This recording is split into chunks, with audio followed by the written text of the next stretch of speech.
Hey, good afternoon, Karin. How you doing? Hey, good afternoon, Scott. How are you today? Doing wonderful. Excited about this big conversation here on Tech Talk Digital Supply Chain podcast right here on Supply Chain Now.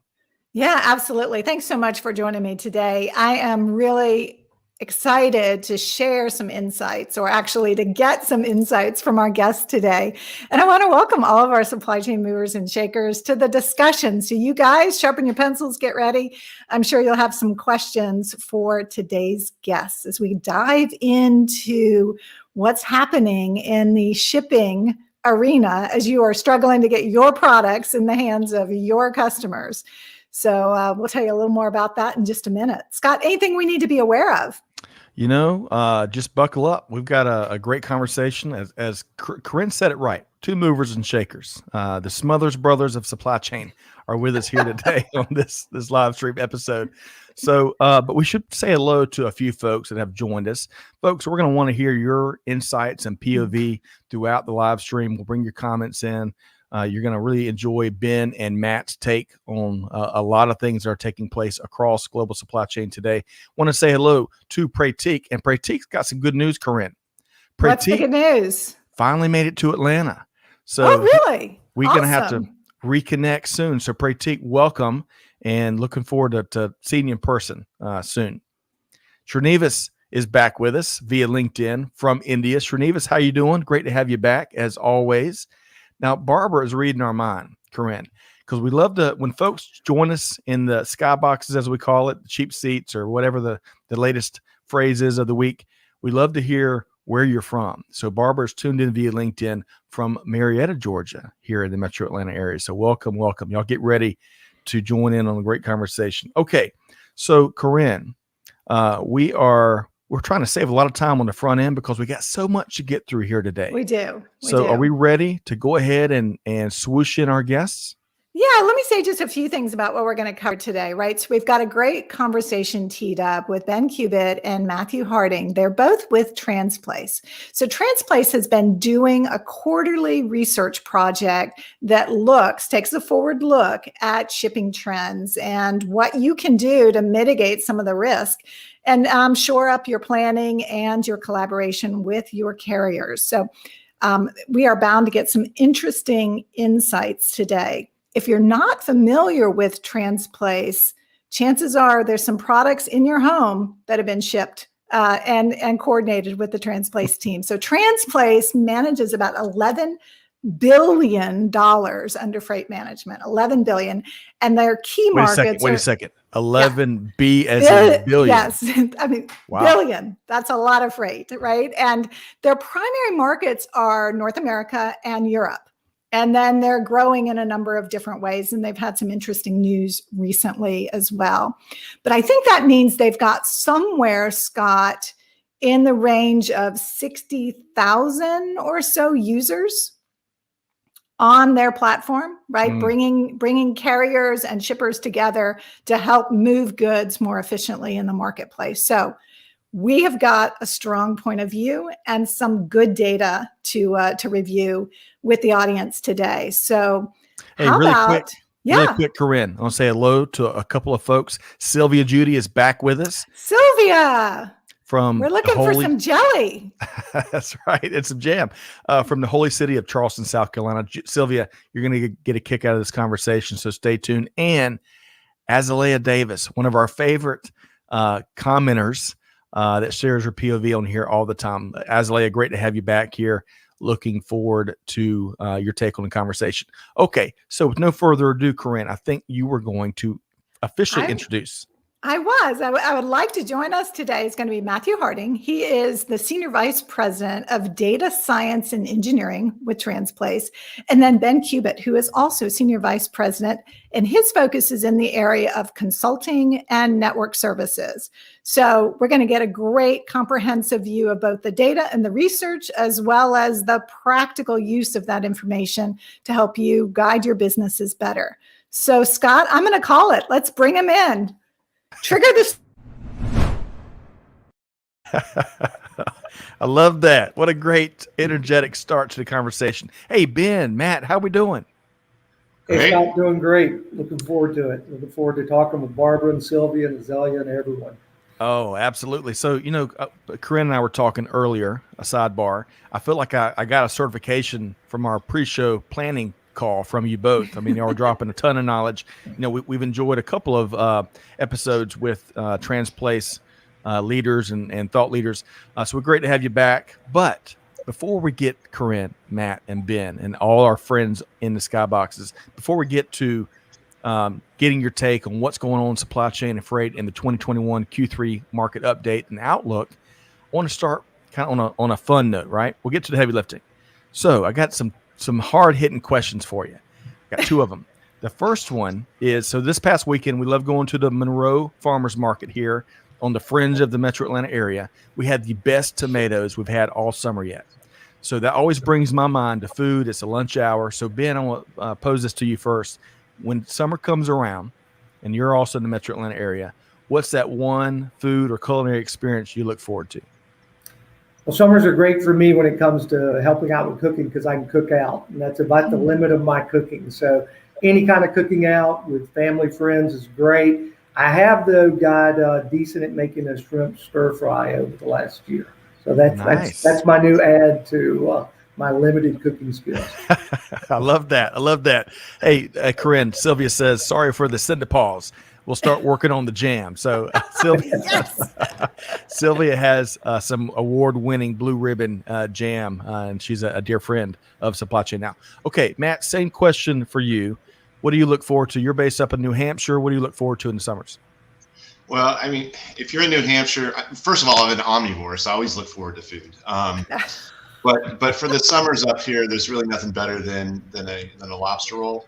You have to cook it the right way. It has to be, a buttered hot dog bun cooked on both sides, and you can't do it the just buttering the lobster. You got to have the celery, the paprika, the mayonnaise. It has to be done perfectly. And if you're in flip flops when you have one, it's even better. So that's my favorite.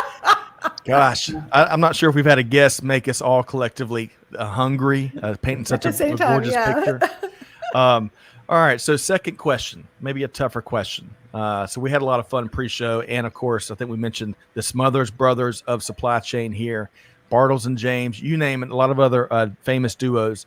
But one thing we gleaned from our conversation, Karin, earlier, is that evidently we've got the Top Gun duo here. So they describe themselves as Ben being Maverick, right? Tom Cruise, and Matt being Goose. And I can't remember the actor that played Goose in Top Gun.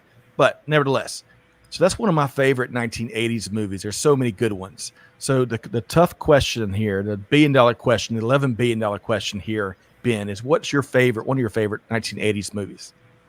Yeah, Scott. Yeah, I love the making of movies, documentaries, those specials when they were running them kind of back to back a week or two ago. And I saw the making of, kind of the story behind Back to the Future and Ghostbusters. So two great 80s movies. And it was really interesting hearing the story of who got cast and how they got cast. And the Back to the Future one, of course, was really great and a classic and really interesting. Good chance to watch the making of. It's great.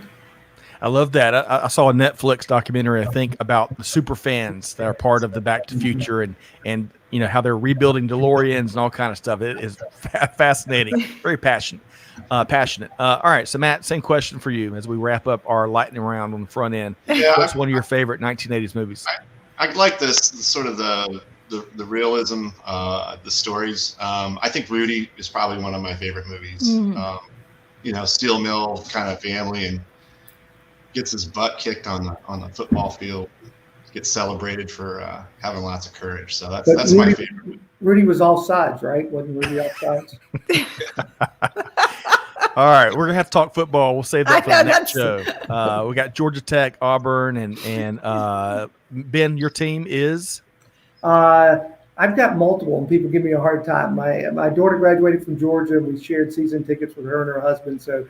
Georgia's probably my number one right now. Grew up a big Tennessee fan too. Awesome. I hate to say it, but Georgia's going to be interesting this year, especially with Muschamp helping out. It's going to be an interesting SEC season for sure.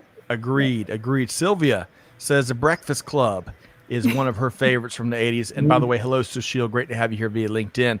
Azalea says, is Gremlins 80s? Let's go with it. I think it is. Yeah. Just add water. That's right. Shauna says, woo pig, Ben, woo pig. Azalea, the Bronx Tales. That's a good one. So, and finally, Greg says, Hoosiers. What a great movie Hoosiers was. So welcome to all of y'all to the conversation, and keep the feedback coming. We've got a wonderful, informative, intriguing conversation focused on freight, logistics, shipping, and of course, global supply chain. So with that said, Karin, where are we starting with our duo here? Yeah, I think we're going to start actually with a big piece of news. I would be remiss if I didn't bring this up. But Matt and Ben, you guys had some really big news that got announced towards the end of July about Uber Freight with plans to acquire Transplace. Anything you can let us know about that? Yeah, I think, right now it's business as usual. We did have the news. We're excited about the opportunity. But it has to go through regulatory approval, and really no changes for Matt and I day to day right now. We're just focused on, helping shippers and working with carriers during this difficult, challenging market. We are excited about it. I've been doing this for, 30 years plus, and there's been more innovation in the last 3 or 4 years than there were probably the previous 25. So I think this has the potential, if we do it right, to be a pretty innovative, exciting combination.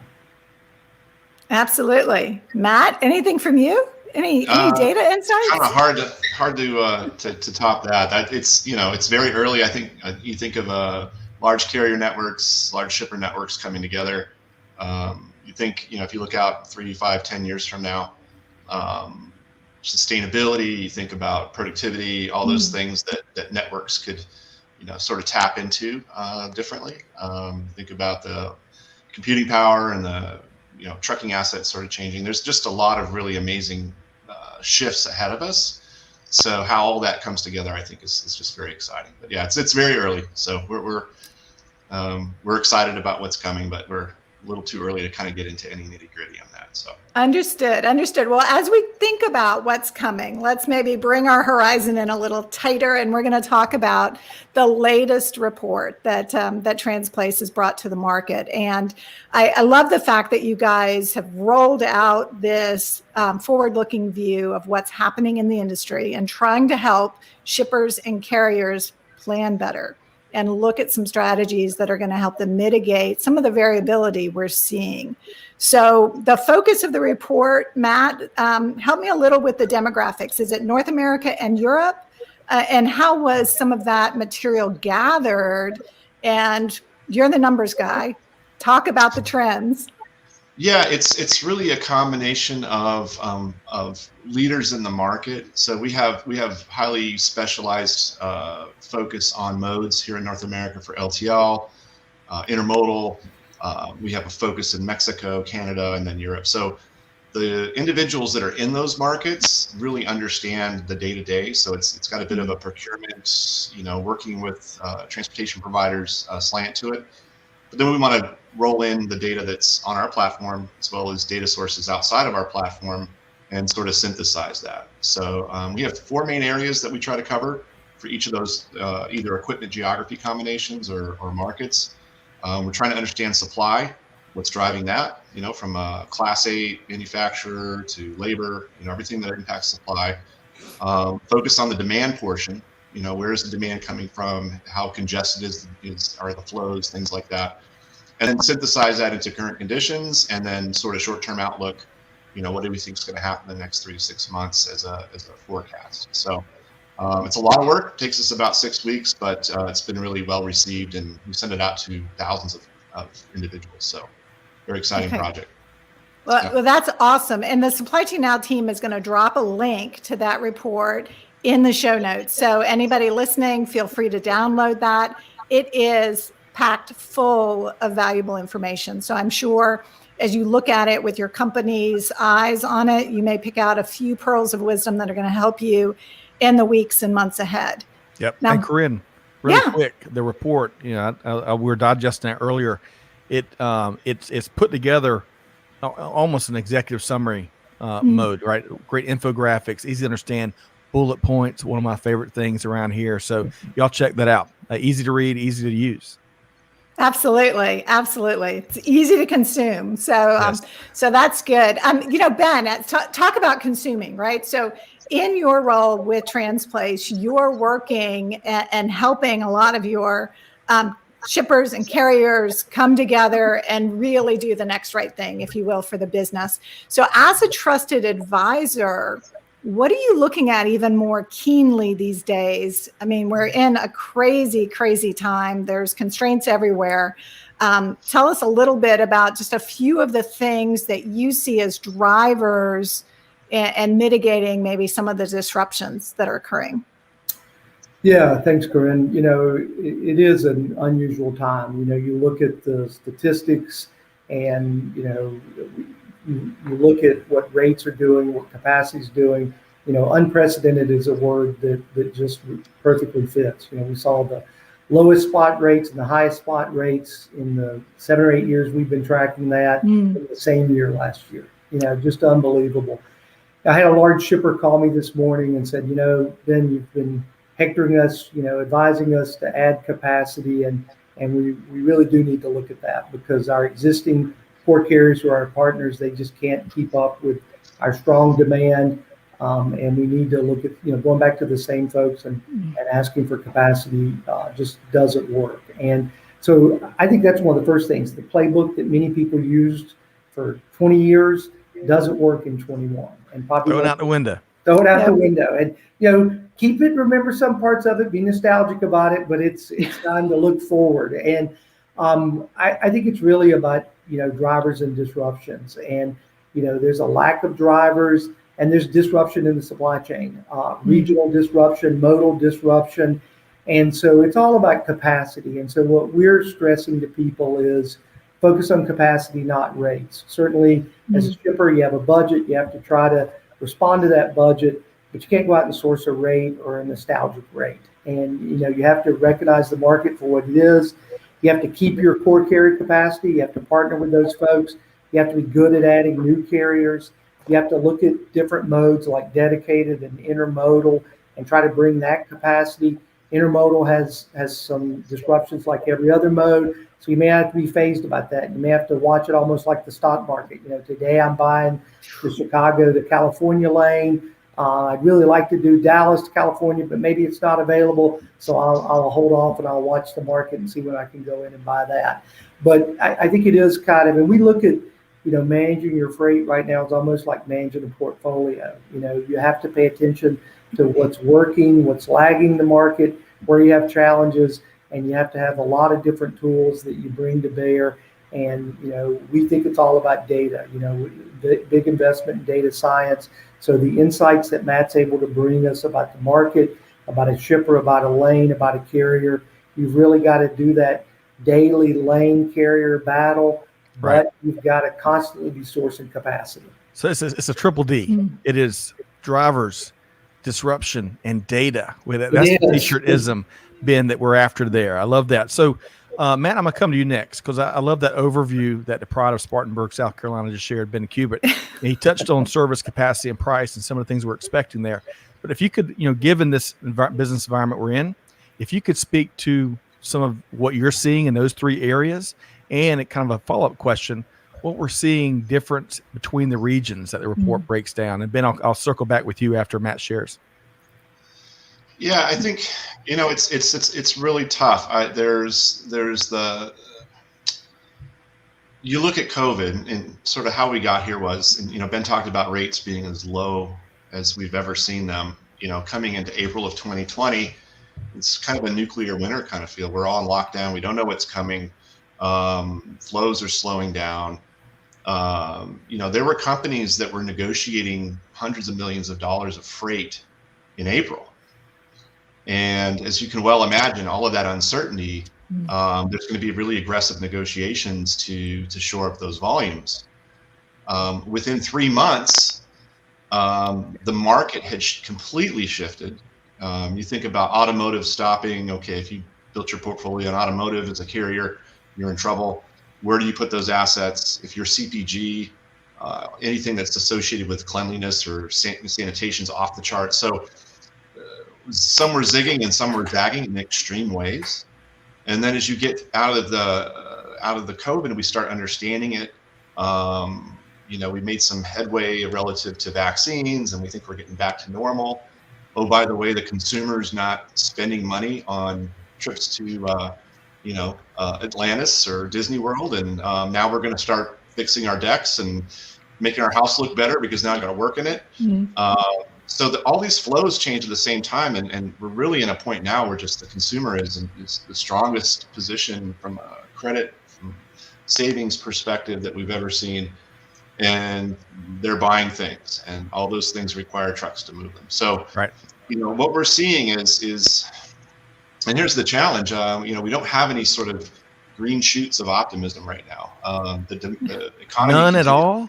None at all. The economy continues to be white hot. There's backlog for new equipment. People are moving around in jobs, and there's stimulus money that's making difficult jobs less attractive. So you have a confluence of things that are occurring. And so what I'm seeing from the data perspective is, and where we're being pushed, and it's very exciting. When you think of a normal economy, the normal ebb and flow, things are in tolerance. You have seasonality. It's not as extreme as now. Then the focus on the data is, those metrics are fairly stable. What we're seeing now is, for things like on time, can you get into all the granular aspects of knowing why something was late to then assign root cause remedies, but taking disparate data sources, right? We can say, okay, it was late. Why was it late? Did they drop 20 orders on one day and we had no time? Was it the appointments moving? There's all these different stories in the data. And so now we're getting to a point where companies have to go and resolve things quickly, particularly where they're not working. And we're sort of synthesizing that information so that they can take action much faster.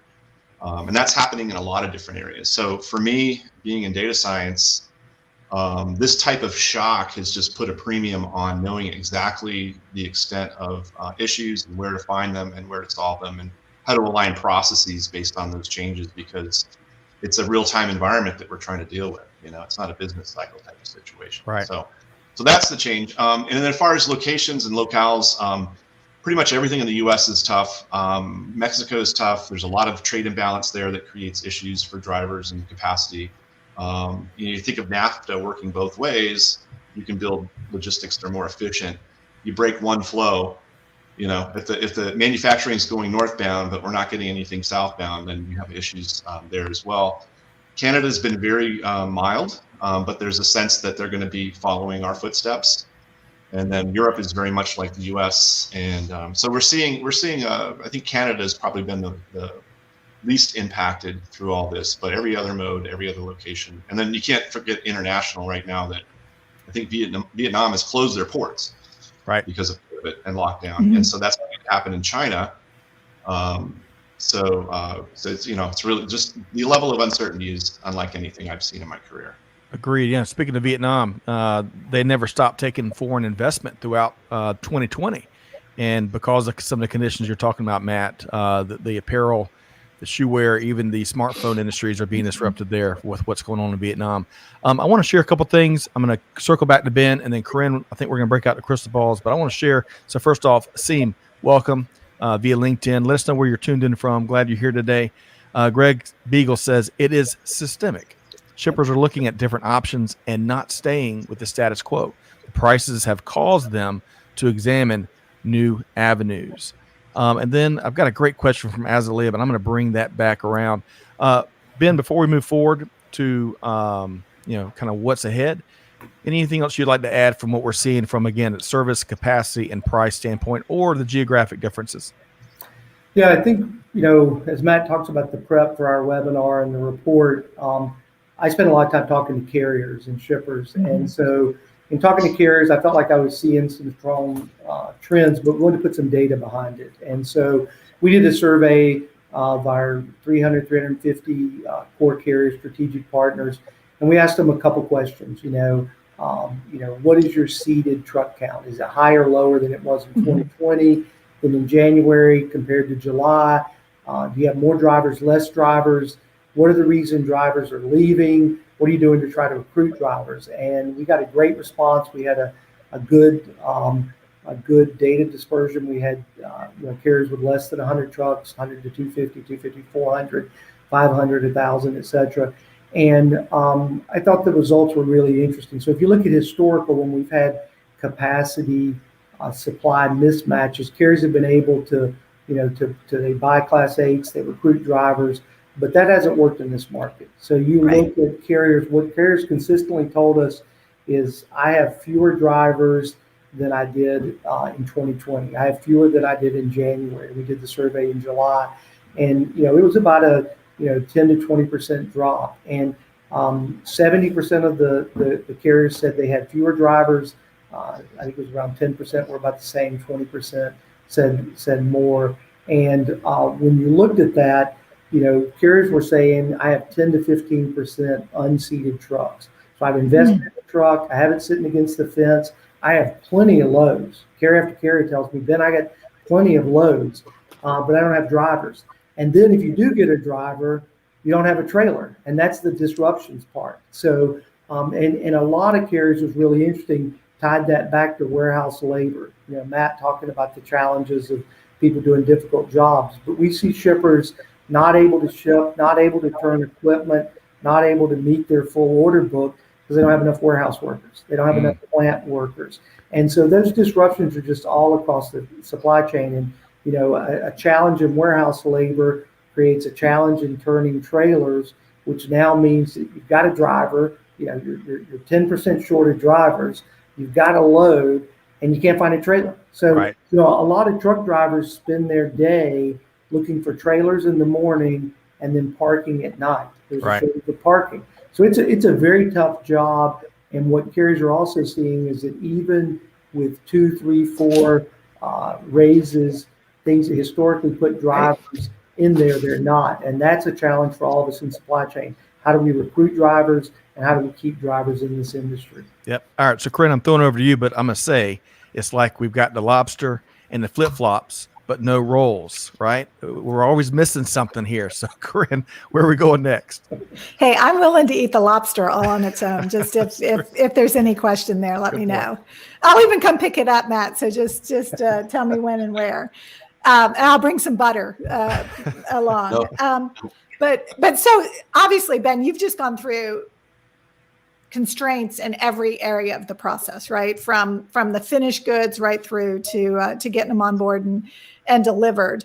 Let me step back for just a minute, Matt, and as the data science perspective, right? So artificial intelligence, machine learning have never been more critical because our data and our profiles and our trends are completely different than they have been in the past. I mean, we really need to evaluate the most current information to get that look forward. So tell us, as you've done the research for Q3, right? So this is hot off the press.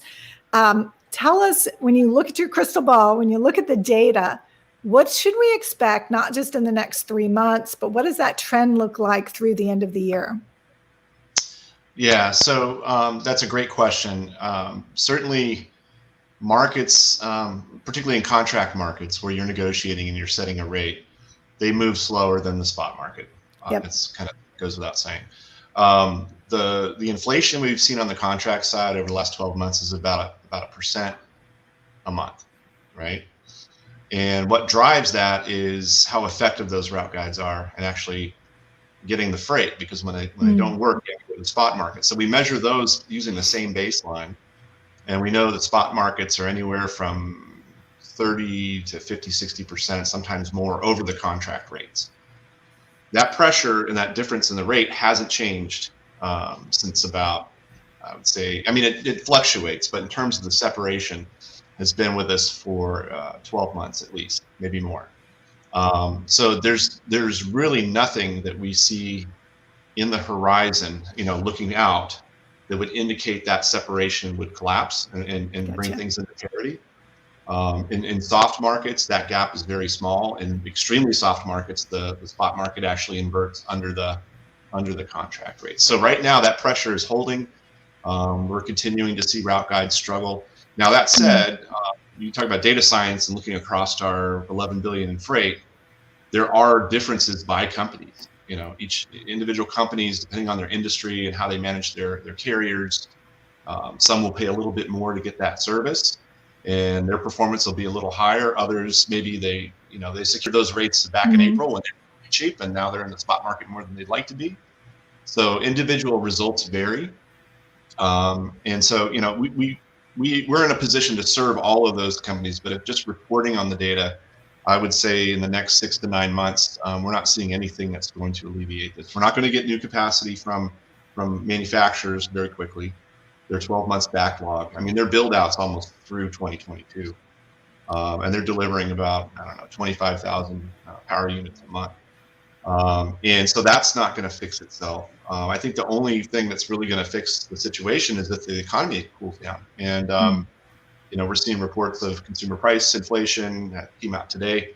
The market kind of reacted to that and not so positively. So once this market starts cooling off and the alignment between the supply and the demand is a little more in balance, that would be our saving grace. But could we have another year in 2022 that's similar to 2021? I think it's definitely possible. If I could butt in just for a second here. So Azalea is not only is she a biomedical engineer, but she is a world-class data analyst and one of our favorites here. And she's got a great question that's above my pay grade. Maybe it's for the three of y'all perhaps, but I'm going to address Matt here. So Matt, she says, do you encounter false outliers because all of the variables in the economy today? And if so, how do you identify those in your analysis? Yeah, so that is a really great question. And the reason that it's great is because artificial intelligence, machine learning, they're terms that we've all come to use quite easily. They just roll off of our mouths. But when you get to open the hood a little bit and take a look at how those things work, you're essentially trying to map a reality based on the data you have so that it could be useful as a model. With the types of shocks that we've seen, so let's just say I've built forecasting models. I've taken the PMI index, the Class 8 orders, builds, and all that. And you get 100 different trends, and then you're trying to predict what the market's going to do. When you have a big, shock, and you're looking back 4 or 5 years, the model's not smart enough typically to know what caused that shock, or to even, and it sort of ingests or puts noise into the process. So I think when it comes to using any sort of data, the question is, do you really understand it, and do you account for those variables? Because the other risk is you just sort of make the model fit whatever it's doing, and then it's not really measuring anything. It's just sort of giving you a representation of what you're looking for. So that's a $20 question, and I think I'm giving it a 5-cent answer here. But you just have to be really smart what you're looking at. And for me, I can tell you personally that we have a lot of processes that are set up with individual accounts, and they might measure things differently, right? And so I have to actually take their data and harmonize it, which means I'm going to be telling you how we're measuring this, because your individual results are a little bit different in your process. But we know that this rule is how, and if those results come out and they're not as advantageous to the current reports, then I get questions, well, why are you doing it that way? Well, because they have to, because we have to harmonize everything. I can't go and take 50 different ways that are all unique to your business and then tell you this is a benchmark. I got to take one way, and you may not agree with it, but that's okay because it's harmonized. So you really have to understand the processes in your data, and you have to understand what it is you're trying to explain. And all these data models, they don't really do well with glitches. You have to have ways to sort of understand what those glitches do to what you're trying to find. So yeah, Matt and Scott, I add a little bit to that. Azalea, I think it's a great question. And what we believe is doing root cause analysis. And this market, root cause analysis may be more important than ever, because you're really trying to answer, is it the market? Is it me? Is it my carrier, right? So if it's the market, you have to have some strategies to counter that. But is it me? So I'll give it a good example. Is it me? What we're seeing is the importance of forecasting, and not enough shippers forecast. But, if all of a sudden the carrier is expected to give me 20 trucks a week and I'm shipping 40, first of all, if I hold that carrier and give them a black eye, you really want to understand, hey, they're meeting the commitment. They may even be giving me 5 extra, but they can't give me the 15. So beating on that carrier doesn't solve the problem. Is that 40 going to continue, and do I need to go source it? is it the carrier? But I think we believe that, you really have to understand the data at a finite level. I think your question, Scott, about markets is really interesting. And again, you have to translate that into your strategies. Is it the market, meaning, Southern California is disrupted, Texas is a problem in that when we had all the storms back in February and, really disrupted kind of regional. So is it the market? Is it me? Is it the carrier? Is it my strategy? And you have to do root cause analysis. And I think some people are surfing at the higher end of the data. And in this market to win, you really have to understand, what is the data telling me? What is the root cause? What do I need to correct? And then what are my strategies and tools that I can go do it? Yeah, Ben, that's a really important point that you made. So forecasting is critically important in a couple of different areas, right? For supply chain, forecasting what products I need at what time, et cetera, but then also using that market demand to help determine what transportation I need in order to move those goods to market when I expect them to be needed by my customers. You made the comment at the beginning of your statements there. What percentage of shippers do you consider good forecasters, that are able to kind of come to the table with a pretty good indication of what they're going to need? And then secondly, do they continue to refine that? Are they able to kind of sense and respond as market changes occur? Yeah, and I divide that into two groups of forecasting. It's amazing, as much as forecasting, as many models as are out there, it is still extremely rare to be applied to transportation. So most shippers don't forecast. They don't even tell their carriers when things are happening. For instance, I may have a plant shutting down or move a plant. And I may tell my carriers, I may not. So I'll assume the carrier's just not seeing the demand anymore. But forecasting, let's take weekly forecasting. It is rare. We see only a small percentage of shippers. Some of the larger CPG shippers have experimented with it because it's so core to their business. And we see some people really experimenting with it. A large shipper here in Atlanta is doing a good job, and they're at the early stages, and they're measuring their accuracy. And I think it has an impact. If they can tell their carriers, hey, I'm going to have extra demand, and in your lane, it needs to be specific. It can't be, hey, I'm just going to be busy, but your lane is going to see a surge. Those carriers can start redirecting capacity in, or they can tell you, I'm not going to be able to help you. Go find a plan B, instead of just starting to scramble as you have those loads. So that's one thing, but we see, less than, I want to say 10%, but I'm very confident less than 20% even trying to forecast. And then of those who do forecast, most are in the early stages. It's not a mature process.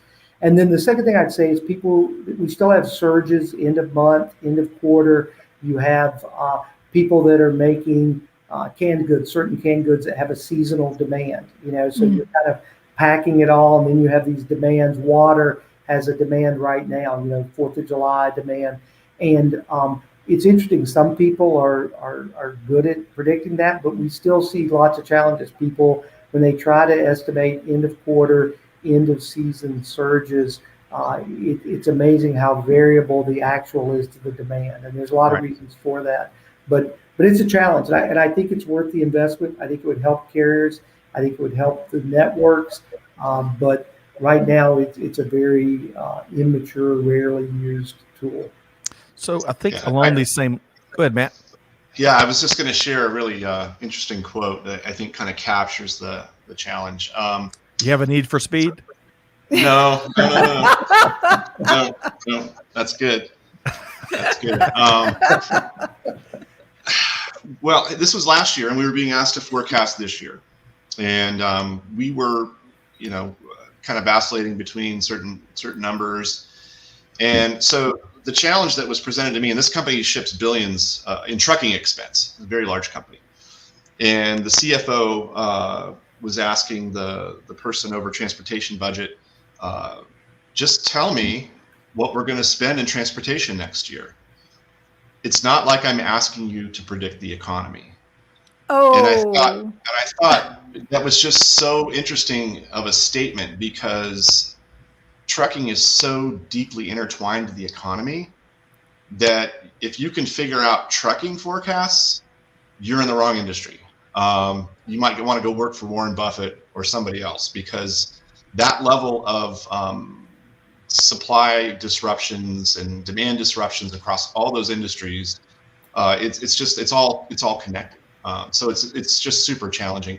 I tend to believe that the more rapid you are at assessing and the best feelers in the ground that you have, and how you build optionality into your decisions, always kind of have a plan B or processes that support that. That's your best path forward versus trying to guess where you're going to be in 6 months, because you're going to be wrong. But there's different opinions on that. And this is coming from somebody who has worked with a lot of data and, should be able to answer those questions with data, but data is an artifact, right? The future perplexes all of us, right? Right. So, and it's a dynamic environment, right? It seems like it's changing hour to hour. But so you are painting. Ships get stuck in the Suez Canal, right? Yeah. Hey, let's not tempt fate with any other kind of wild and crazy disruptions here. But a lot of what y'all are sharing paints a grim picture, right? Current state and future state. And I know we're all looking to minimize volatility. We're trying to gain and optimize clarity. We're trying to mitigate the risk and risk in all different forms. How would you advise? I mean, y'all have touched on a couple of things. Of course, the forecasting, root cause analysis were a couple of great points. But what else? And I'll start with you, Ben.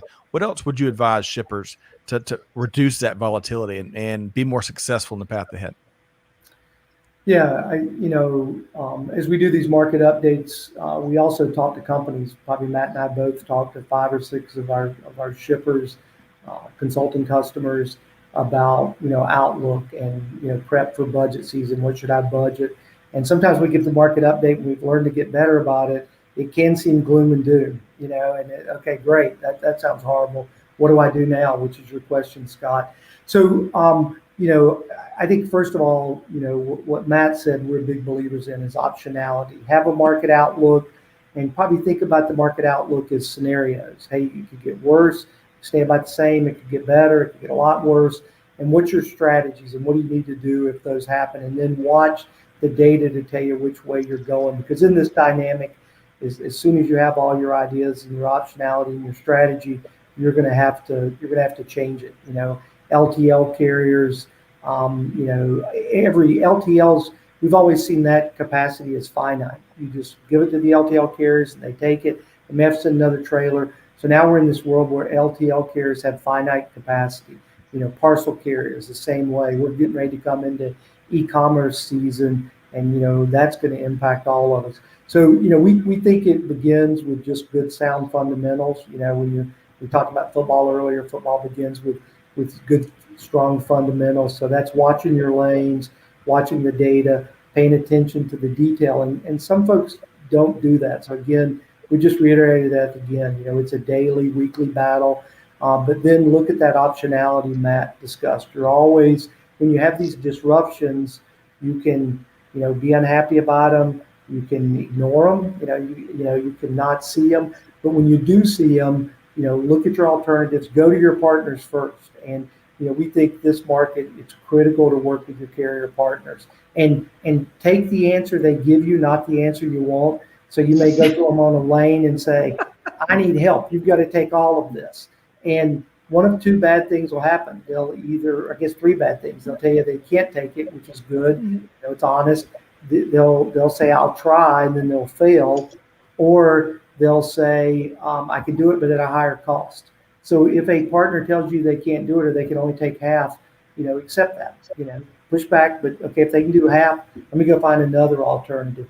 So, I think, Scott, it's not very exciting, but it comes down to that. Really understand your data, understand your disruptions. Are they regional? Are they local? Are they lane level?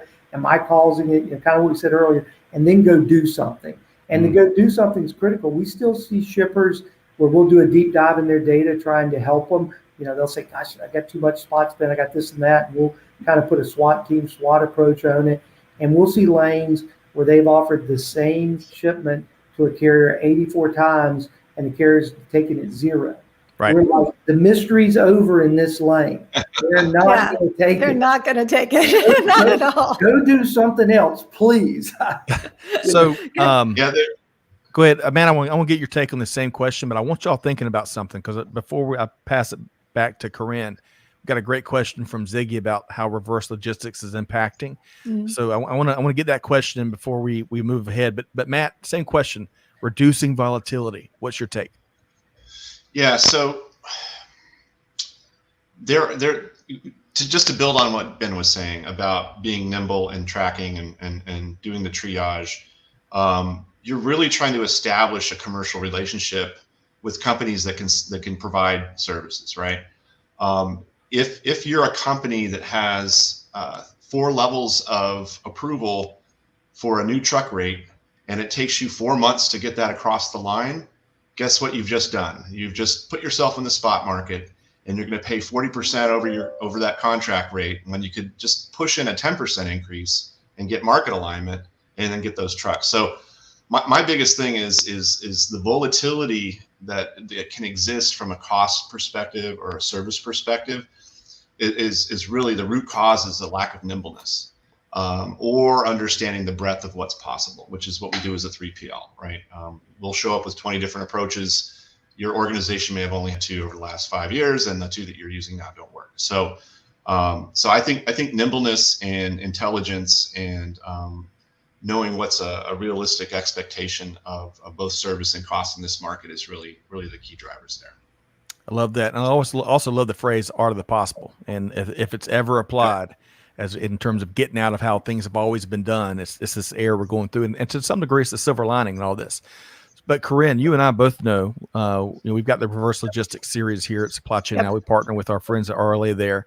Had a great live stream with Cisco. Was doing some really cool things when it comes to anything, but especially reverse logistics. And of course, in this environment where e-commerce continues and for forever will continue to increase, of course, what goes right along with it is returns and reverse logistics. So I'd love to get any. I know this is kind of a curveball, but any commentary on how you're seeing reverse logistics impacting that demand for shipping services. Yeah, I think reverse logistics can often be done inefficiently. And if you think about, there's so much focus in reverse logistics as an afterthought. So reverse logistics, and with the growth of e-commerce, there's a lot of reverse logistics in e-commerce, and you buy 5 things and you keep returning it till you get something you like, and you can try stuff. That creates inefficiency in the supply chain. So, but it also creates opportunity because, if you have reverse logistics and if you can put some planning and you can do some prediction, you may be able to tie those 2 lanes together, and that's a win. So I think reverse logistics can be both a loss for the network or it can be a win. And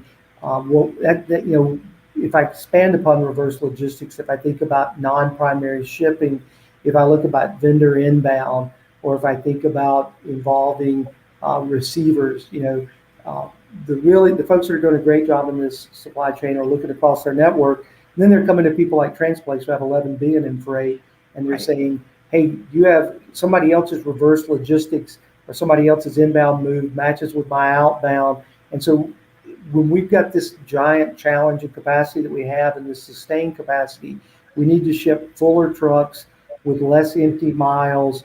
So that's the way I look at reverse logistics is, can you bring that same efficiency and can you maybe tie it into your network? And that's what we see, maybe you can do dedicated, and, that's good for the carriers and drivers too. So now instead of having a half truck full truck that ships to the middle of nowhere without a design and then has to drive 80 empty miles, how do I pair up? And that's a big focus. Half of what I'm doing at Transplace is what we call Transplace Network Solutions, where we try to get all that inbound, outbound, reverse demand and try to bring carriers solutions that are multi-shipper, multi-mode. We have a service that does nothing but put partial loads together, and things like reverse logistics are great for that. If we see you have half a truck going to California from Ohio and somebody else has a couple, pallets of reverse logistics, we can put that together, save you money, get your capacity, and really be more efficient across the industry. Yeah, and I want to jump in there. So Ben, it's a terrible time to be a bad customer, right? It's a terrible being time. A bad shipper is bigger than ever. Yeah. So you've been involved in carrier shipper collaboration for a number of years. As we look at the marketplace, number one, I want to make sure that our listeners understand where Transplace can help as they look to to minimize the impact of all of these disruptions and constraints in the marketplace. So just give us a quick perspective on what Transplace offers in the marketplace. You were just talking about some of the network services, but why you've got such a strong opinion and point of view on both the shipper perspective as well as those carrier partners that are in the mix as well. Yeah, so I think collaboration begins with trust, and the first thing I'd say is that it works, and it works for those people who commit to it, invest in it, and work around the challenges. And so, one of our acquisitions over the last couple of years was Lane Hub. So Lane Hub had built this, Mark Hackle and his team built this tremendous tool that lets all kinds of networks, 29 being in freight, overlap. And then you can see that Home Depot has a truck going, and I can put a Kellogg's load with that. And it works out great for both of those folks. So we have Lane Hub, which does what we call planned continuous move lane matching. Then we had an AI investment where we're doing dynamic continuous moves. So I have a team that looks at that every morning. And so they see a load today. One of the 25 loads coming into Atlanta matches up with another shipper's load over to Alabama. It may never happen again, but that day, the arrival, departure times match up, the freight types, and we put those together every day, all day with over 100 shippers. We also have the partial load matching. We've been building our own LTL pool network. So as we have well over $1 billion in LTL freight, we're building collaborative pools like Chicago to Texas, to Laredo, Chicago to California. And then we may see 2 or 3 shippers who say are up in Wisconsin, and we can put their freight together and pool it. We run a series of dedicated fleets. We're non-asset, but we're contracted with over 6 or 7 carriers, approaching multiple hundreds of trucks. And we just put those shippers together, both planned and unplanned. But we run those trucks. We look at low volume freight, real challenge for shippers. We have over 1.5 billion of low volume freight when we consolidate that in our network. So while a shipper can't build density, we can build density from Ohio back to Illinois and Wisconsin and back. So we can put dedicated trucks, and we may have 15 customers in Ohio, Pennsylvania, and 20 customers in Illinois, Wisconsin. We put those low volume lanes together and run dedicated.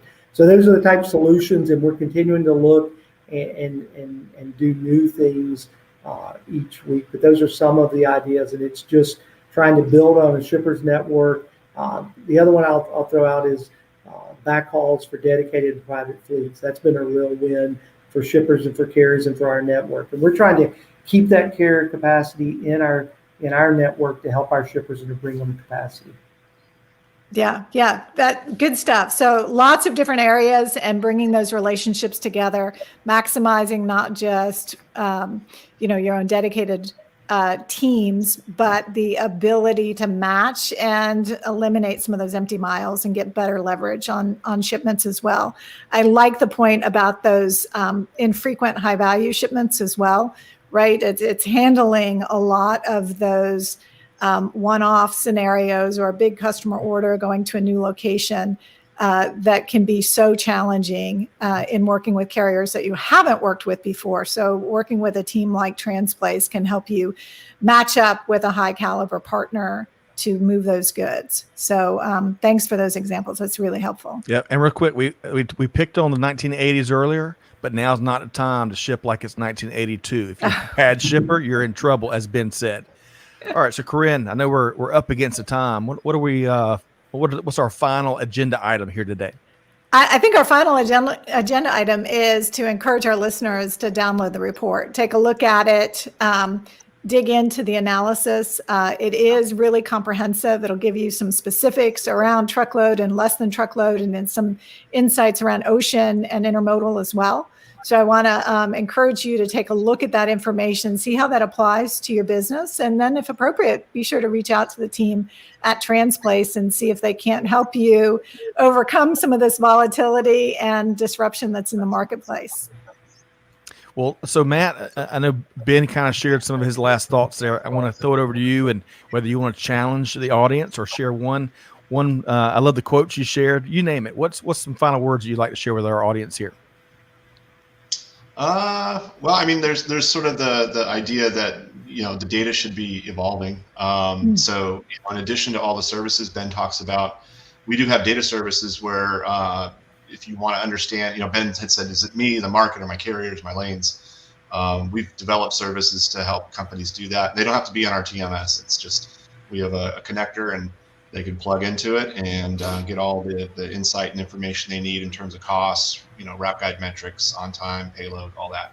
Wonderful. And so we make comparisons against our slice of the market for individual companies, regardless if they're on our network. So that'd be one closing thought. And I just keep your chins up. I mean, I know from the market perspective that, what goes up comes down, and we're all earning our paychecks this year. And, it's a tough job, but it won't stay this way forever. I'd give it another year, and maybe sooner. We'll be watching it. I know that's for sure. Awesome. Well, I'll tell you, if you can tap into Matt Harding's data scientist brain, and while getting hectored by Ben Cubitt, which is a great word he shared earlier, you're in a good place. But big thanks to our friends at Transplace. Y'all check out, we got a link in the comments there. Big thanks to Ben Cubitt and Matt Harding, and of course, all of our friends, Alyssa and the whole team at Transplace. Great conversation here today. Thank you so much. Thanks, Scott. Thanks, Karin. Enjoyed it. Right. Thank you. Thanks, now. Appreciate it. All right, man. Wow. Lots of good stuff, right? I Yeah. felt like we were just getting started, Scott. Well, we could easily, bright folks like that, you need a couple hours, especially with all that math, and that's with 2 F's, Karin. That is above, that's high level thinking. But that's the world we live in, right? We have more data and meaningful information at our fingertips. We've got to be dynamic, especially with these long shipping lanes.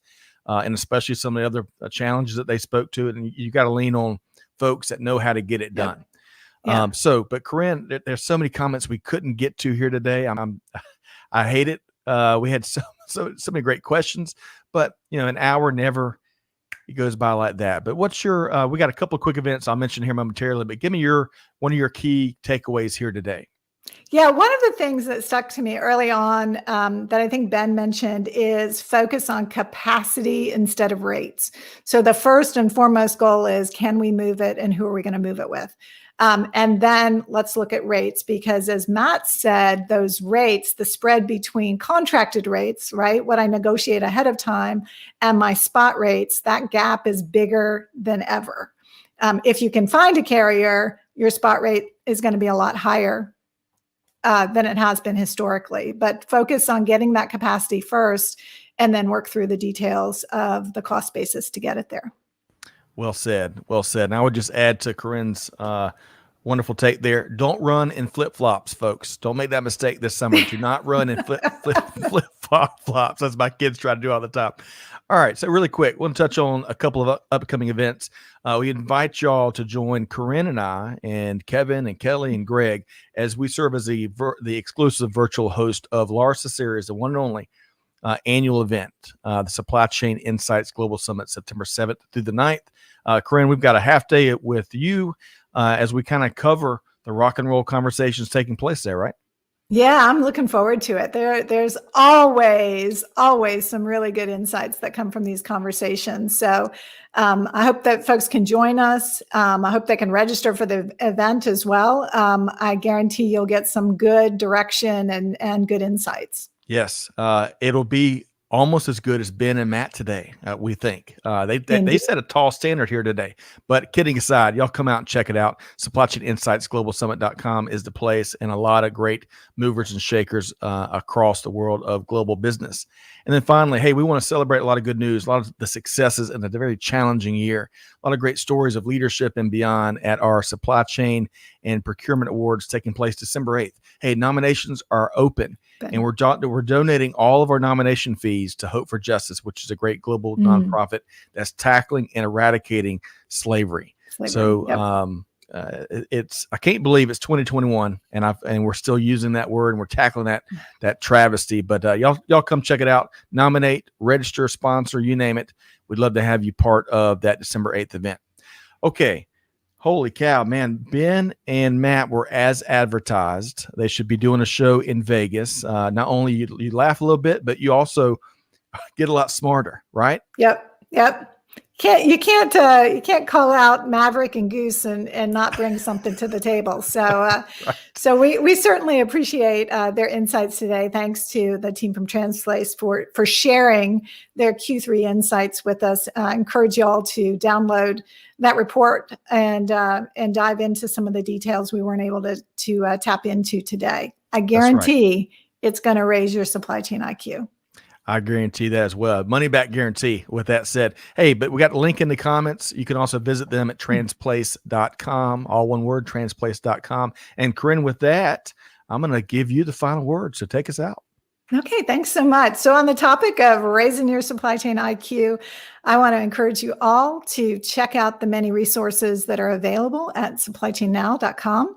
And while you're there, please look for TEKTOK and subscribe. We want to help you eliminate the noise and focus on the information and inspiration that you need to transform your business and replace risky inventory with valuable insights. We're going to see you next time on TEKTOK and, of course, here on Supply Chain Now, the voice of supply chain. Thanks, everybody.